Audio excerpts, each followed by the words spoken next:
Ces dernières semaines, l'inquiétude grandit sur les marchés quant à la pérennité de l'essor de l'intelligence artificielle. Cette inquiétude est en partie due à la polémique suscitée par les propos de Sarah Friar, directrice financière d'OpenAI, qui avait suggéré qu'un soutien gouvernemental pour son projet de construction de centres de données d'une valeur de 1400 milliards de dollars pourrait être judicieux. Et la question qui plane sur la Silicon Valley n'est pas tant de savoir si l'IA va changer le monde, mais plutôt si le monde peut se permettre de la construire.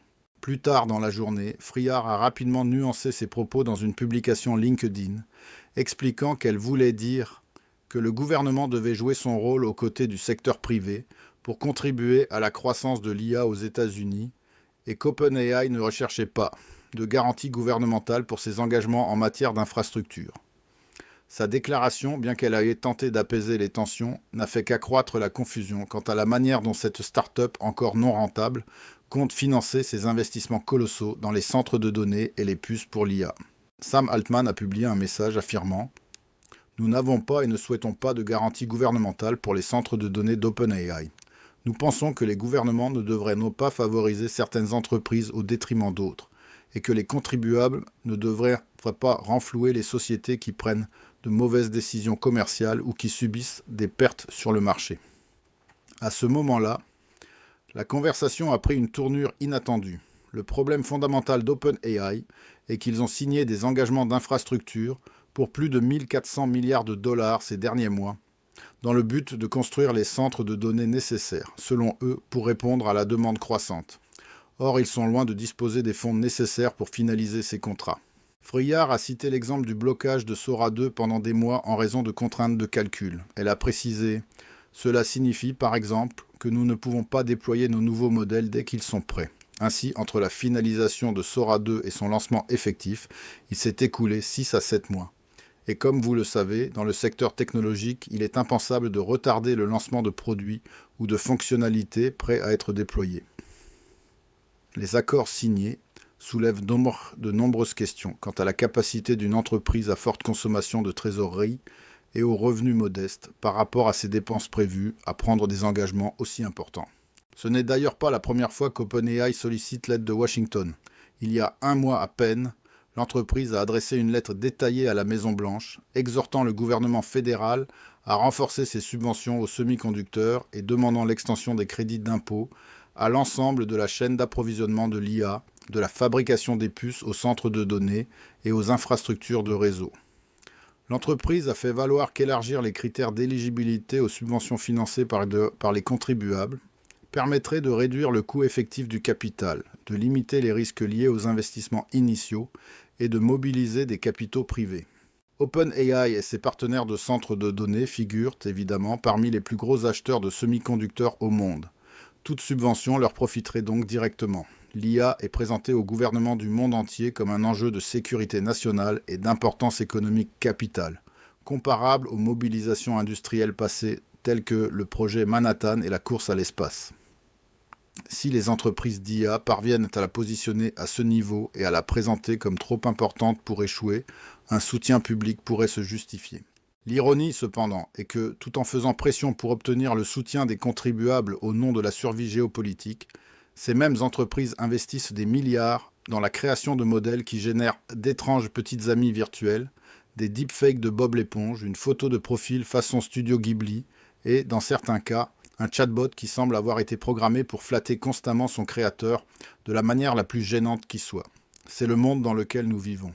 Pendant ce temps, Nvidia a averti pour la première fois dans un document réglementaire que la capacité de ses clients à obtenir des capitaux et de l'énergie pour les centres de données d'IA pourrait potentiellement ralentir sa croissance. De plus, Amazon a déposé une plainte auprès de la Commission des services publics de l'Oregon, affirmant que le fournisseur d'électricité ne fournissait pas suffisamment d'énergie pour les 4 nouveaux centres de données qu'elle avait construits, soulignant ainsi la pression exercée par l'expansion rapide des centres de données sur les réseaux électriques. Il semblerait que le fournisseur ait accepté de les raccorder au réseau, mais pas nécessairement de leur fournir l'énergie dont ils avaient besoin. Ceci nous amène au rapport sur les résultats de Nvidia. La hausse des valeurs technologiques, qui a marqué une grande partie de l'année 2025, en particulier après la chute des cours en avril, a commencé à s'essouffler au début de l'automne. Certains analystes situent le point d'inflexion au moment où OpenAI a annoncé un accord cloud de 300 milliards de dollars avec Oracle, et où Nvidia s'est engagé à investir jusqu'à 100 milliards de dollars en contrepartie. Ces annonces, censées inspirer confiance, ont au contraire soulevé des questions sur le financement circulaire et l'ampleur même des engagements financiers. Les crises du crédit privé ont accentué le malaise sur les marchés, ravivant les inquiétudes quant aux normes de prêt et à la fraude sur un marché déjà fragilisé par un endettement excessif. Les valorisations étaient élevées et l'enchevêtrement complexe d'accords où les hyperscalaires financent des laboratoires d'IA qui financent des fabricants de puces qui financent à leur tour les hyperscalaires a commencé à paraître de plus en plus fragile. Sans surprise, les rumeurs de bulles spéculatives se sont intensifiées. Le rapport sur les résultats de Nvidia a temporairement apaisé ces craintes. L'entreprise la plus valorisée au monde et le cœur battant du secteur de l'IA a enregistré une hausse de 62% de son chiffre d'affaires au cours du trimestre clos en octobre, dépassant largement les prévisions. Les ventes de centres de données ont atteint 51,2 milliards de dollars et l'entreprise a relevé ses prévisions de chiffre d'affaires pour le trimestre en cours à 65 milliards de dollars. Pour l'instant, les chiffres semblent justifier l'engouement. Comme l'a souligné un analyste, le problème n'est pas le ratio cours-bénéfice de Nvidia. Le problème, c'est que son chiffre d'affaires et son taux de croissance ne sont, à terme, pas viables. Au rythme actuel, la valorisation de Nvidia se justifie. La question est de savoir si cette croissance fulgurante peut se maintenir indéfiniment. La situation financière d'OpenAI paraît encore plus précaire qu'on ne le pense. Un rapport financier a révélé qu'OpenAI a perdu environ 11,5 milliards de dollars en un seul trimestre, un record absolu. Cela porte les pertes cumulées depuis le début de l'année à plus de 25 milliards de dollars, pour un chiffre d'affaires annuel prévisionnel d'environ 20 milliards de dollars. L'entreprise a levé près de 58 milliards de dollars de fonds propres à ce jour et était valorisée à 500 milliards de dollars le mois dernier. L'entreprise envisage une introduction en bourse l'année prochaine, valorisée à 1000 milliards de dollars. Cette opération permettrait de coter ses actions en bourse et de lever potentiellement environ 60 milliards de dollars, soit à peine plus de 4% de ses engagements d'infrastructure, estimés à 1400 milliards de dollars. Pour combler cet écart, OpenAI a mis en place des montages financiers innovants. Nvidia s'est engagé à investir jusqu'à 100 milliards de dollars en contrepartie, tandis qu'AMD a accordé à OpenAI des bons de souscription lui permettant d'acquérir 10% de son capital pour 1 centime par action, sous réserve de la réalisation d'objectifs de déploiement. Sarah Friard, directrice financière d'OpenAI, a expliqué le financement de l'entreprise lors d'un événement. Elle a déclaré « L'innovation du côté financier pour y parvenir est colossale ». Elle a ensuite poursuivi « Nous avons levé des fonds propres, comme toute entreprise privée, un parcours assez classique, mais nous avons levé beaucoup. Nous construisons une entreprise très saine. Le flux de trésorerie disponible, le moyen de financement préféré des directeurs financiers, est en forte croissance. Mais je pense que le troisième axe de développement que nous avons exploré consiste à collaborer étroitement avec notre écosystème pour conclure des accords de financement très intéressants. Je suis particulièrement fier de la structure de warrants AMD que nous avons mise en place il y a quelques semaines, car elle offre une excellente convergence d'intérêts. Cette affirmation était pas pour le moins surprenante, car OpenAI ne peut rien financer avec son flux de trésorerie disponible lorsque celui-ci est négatif. Elle explique ensuite en détail le contrat de bons de souscription d'AMD. Nous avons constaté que lorsqu'une entreprise annonce une collaboration avec OpenAI, son cours de bourse s'en trouve souvent immédiatement impacté. Dans cette optique, nous souhaitons une certaine convergence de vues. L'accord de bons de souscription entre OpenAI et AMD est un partenariat stratégique par lequel OpenAI s'engage à acheter pour plusieurs milliards de dollars de puces d'IA AMD. En contrepartie, AMD accorde à OpenAI des bons de souscription lui permettant d'acquérir jusqu'à 160 millions de ses actions, soit environ 10% du capital, au prix nominal d'1 centime par action. À l'annonce de l'accord, l'action AMD a bondi de 24%. Cependant, les bons ne seront acquis que si OpenAI achète 6 gigawatts de puces AMD, atteint des objectifs non divulgués, et que le cours de l'action AMD triple. L'accord avec AMD rapporterait près de 100 milliards de dollars en actions AMD si tous les objectifs étaient atteints, y compris le triplement du cours de l'action. Mais il est conditionné à l'achat de 6 gigawatts de puces. Friard a expliqué « La construction d'un centre de données d'1 gigawatt représente aujourd'hui un investissement d'environ 50 milliards de dollars. Ce montant se décompose en environ 15 milliards pour l'infrastructure et environ 35 milliards pour les puces. Pour générer 100 milliards de dollars, il faudrait donc en dépenser 300. L'engagement de 100 milliards de dollars de Nvidia à investir dans OpenAI est également soumis à des engagements réciproques. Si tous ces accords aboutissaient, OpenAI pourrait rapporter 200 milliards de dollars, mais il leur manquerait encore 1200 milliards de dollars, et ils dépensent des dizaines de milliards de dollars par an, sans perspective d'amélioration. La rentabilité de la génération actuelle de grands modèles de langage est catastrophique. Comme l'expliquait un analyste, l'incitation pour tous les acteurs semble être de maximiser au maximum le chiffre d'affaires, même si l'ajout d'utilisateurs ne fait qu'accroître les pertes. Les modèles présentent une rentabilité unitaire négative, ce qui signifie en clair « nous perdons de l'argent sur chaque vente et essayons de le compenser par le volume ». En IA, les coûts augmentent de façon quasi linéaire avec l'utilisation, contrairement aux logiciels traditionnels où il n'y a pas de notion de coût marginal.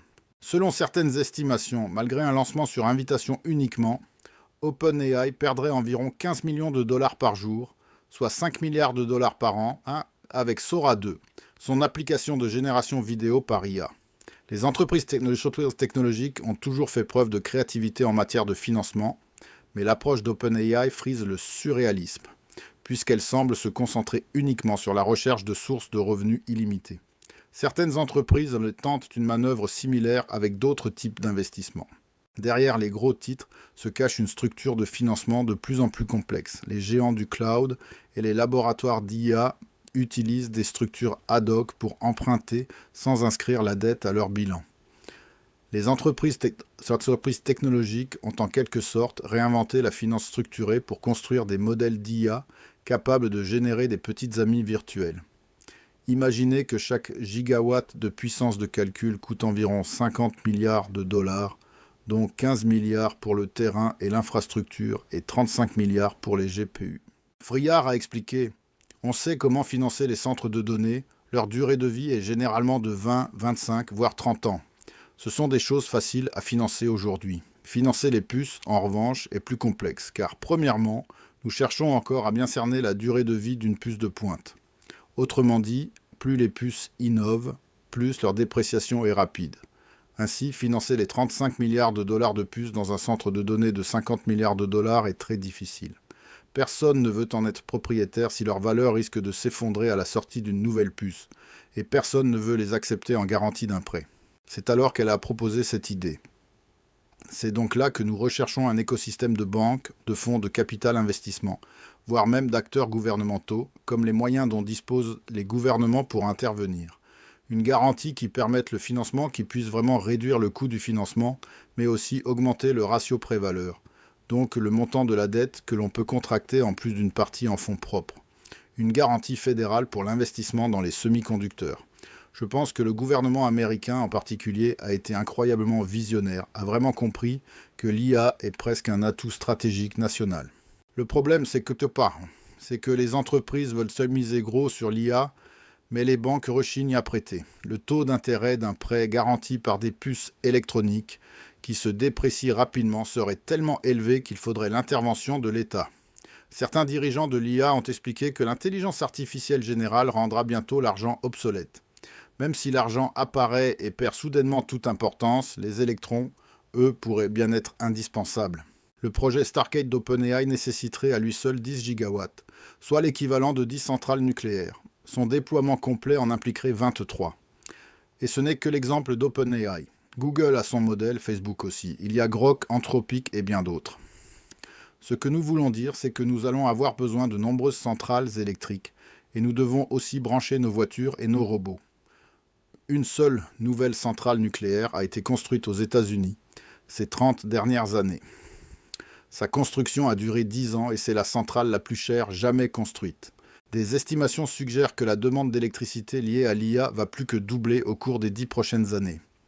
Les fournisseurs d'énergie hésitent déjà. Amazon a porté plainte contre un fournisseur pour non-respect de ses engagements en matière d'alimentation électrique envers 4 centres de données. Le fournisseur affirme protéger ses autres clients contre les préjudices indirects.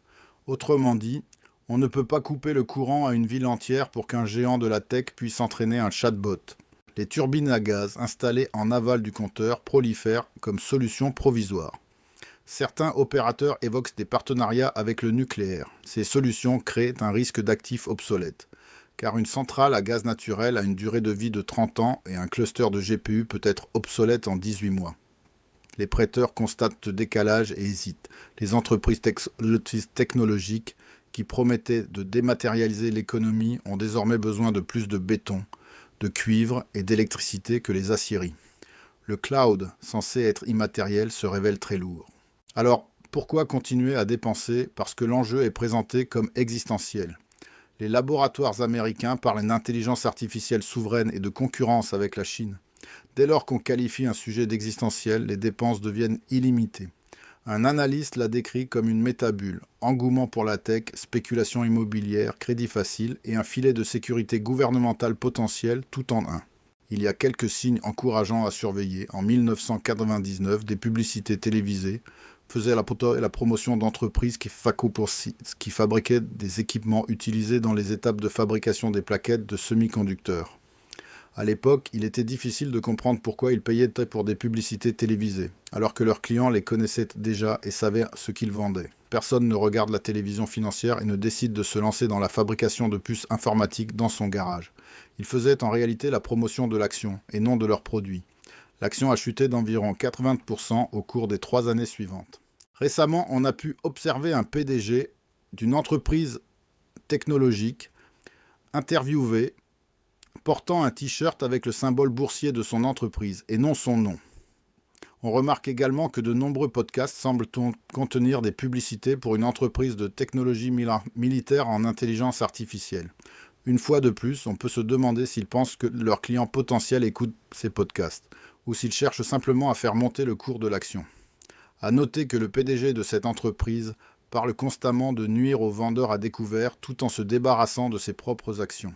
Même en cas de bulle spéculative, il est impossible de prédire son éclatement. Les géants de la tech, qui financent une grande partie des investissements en IA, sont si rentables dans leurs activités principales qu'ils peuvent se permettre ce pari. Dès lors, les investisseurs devraient-ils se retirer du marché boursier? Probablement pas, à moins de savoir comment ils pourront y revenir. Si vous êtes un investisseur diversifié avec un horizon de placement long terme, même si vous avez investi la veille du krach de 1987, juste avant la crise financière ou juste avant la chute des marchés liée à la Covid-19, le maintien de vos investissements vous a permis de réaliser de bons rendements sur la durée. Selon certaines estimations, un krach lié à l'IA pourrait amputer le patrimoine des ménages américains de 8% et réduire la consommation de 500 milliards de dollars, soit 1,6% du PIB. Au plus fort de la bulle Internet, la capitalisation boursière du S&P 500 représentait 124% du PIB américain. Lors de l'éclatement de la bulle, les actions technologiques ont perdu en moyenne 76% de leur valeur. Depuis le lancement de ChatGPT en 2022, les actions américaines ont progressé de 71% et le S&P 500 représente 175% du PIB. Un krach boursier aujourd'hui aurait un impact bien plus important sur les citoyens ordinaires qu'il y a 25 ans, la part du patrimoine des ménages investis en actions étant passée de 17% à l'époque à 21% aujourd'hui. Si le marché boursier chutait autant qu'à cette époque, il pourrait anéantir jusqu'à 8% du patrimoine des ménages. Les investisseurs étrangers fortement exposés au secteur technologique américain subiraient également un choc important. Les répercussions ne se limiteraient pas à la Silicon Valley. Les fonds de pension, les REIT et les véhicules de crédit privé sont également concernés par les investissements dans l'IA.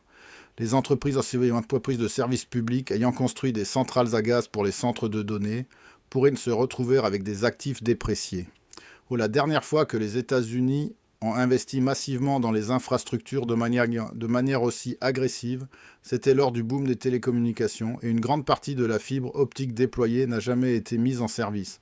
Le boom technologique actuel est très différent de la bulle Internet de la fin des années 90, où des startups non rentables se précipitaient vers l'introduction en bourse après quelques mois d'activité, dilapidant leurs ressources en promesses vagues d'audience et de bannières publicitaires.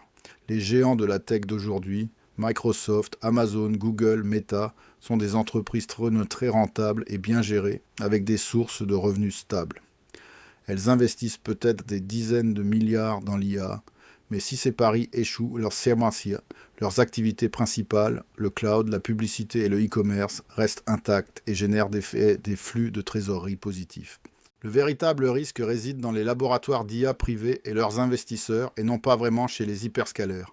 Si quelque chose ressemble à l'effervescence de 1999, c'est bien la crypto, et non les entreprises valant des milliards de dollars au bilan solide. Pour les utilisateurs d'IA, cette frénésie est une aubaine. La concurrence a permis une amélioration rapide des modèles et le maintien de prix bas. Il n'y a aucune raison de ne pas utiliser ces produits tant qu'ils sont gratuits ou presque. Pour les investisseurs en IA, la réalité économique est impitoyable. Des puces plus performantes rendent les modèles plus rapides, mais rendent les puces d'hier obsolètes. Chaque avancée majeure accélère la dépréciation des garanties que les prêteurs sont appelés à financer. C'est pourquoi les banques refusent de prêter. Elles privilégient les actifs dont la durée de vie dépasse le cycle de l'actualité. Sam Altman affirme qu'OpenAI ne plaide pas, et n'a jamais plaidé, pour un soutien gouvernemental. Il est probable que les gouvernements devraient construire leur propre infrastructure d'IA. Cela pourrait se produire. Mais cela ne résout en rien le problème d'OpenAI, le financement de 1400 milliards de dollars de centres de données privés par des obligations non garanties. Pour l'instant, l'entreprise parie sur la passivité des marchés financiers. Dans le cas contraire, le débat sur le sauvetage dans lequel Friard s'est fourvoyé ressurgira, plus virulent, plus aigu et plus difficile à ignorer. Les internautes ont rapidement compris que Grok dirait que son créateur était excellent en tout, ce qui a suscité des questions déplacées. De nombreuses réponses de Grok ont été discrètement supprimées, et le créateur a publié un message affirmant que quelqu'un avait manipulé Grok pour qu'il tienne des propos excessivement élogieux à son égard. On peut imaginer que s'il met la main sur cette personne, elle aura de sérieux ennuis. Voilà où nous en sommes avec l'intelligence artificielle. Des investissements de 1400 milliards de dollars pour créer des chatbots flatteurs. Les internautes ont rapidement compris que Grok dirait que son créateur était excellent en tout, ce qui a suscité des questions déplacées. De nombreuses réponses de Grok ont été discrètement supprimées, et le créateur a publié un message affirmant que quelqu'un avait manipulé Grok pour qu'il tienne des propos excessivement élogieux à son égard. On peut imaginer que s'il met la main sur cette personne, elle aura de sérieux ennuis. Voilà où nous en sommes avec l'intelligence artificielle. Des investissements de 1400 milliards de dollars pour créer des chatbots flatteurs.